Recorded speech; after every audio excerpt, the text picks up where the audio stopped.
नमस्कार मैत्रिणींनो, आज आपण एकदम साधी सरळ सोपी भाजी पाहणार आहोत, खारं वांग। यासाठी शेंगदाणे, खोबरा आणि लसूण घेतला आहे। हा मिक्सरमध्ये बारीक वाटून घेतला आहे। वांगे मी धुवून काटे काढून स्वच्छ करून घेतले आहेत। या कुटामध्ये मी आता हळद आणि मीठ टाकलं आहे। याला आता वांग्यामध्ये एक एक करून भरून घेऊया।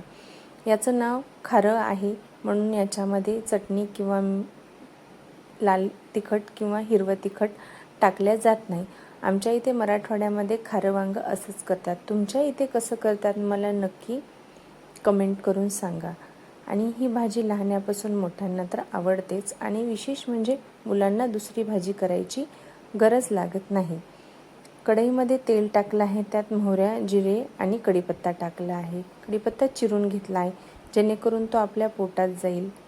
आता यामध्ये एक एक करून वांग टाकूया आणि वांग टाकते वेळेस कढईमध्ये काळजी घ्यायची की ते आपल्याला पोळणार नाही। आता याला शिजण्यापुरतं पाणी टाकूया आणि झाकून ठेवूया।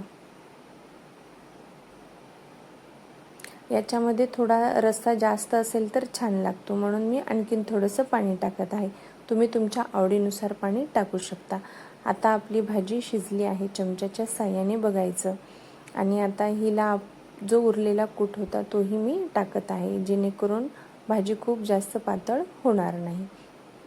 आता भाजी शिजली आहे, ही खाण्यासाठी रेडी आहे। आता हिला सर्व करूया आणि कोथिंबीर आणि खोबऱ्याने गार्निश करूया।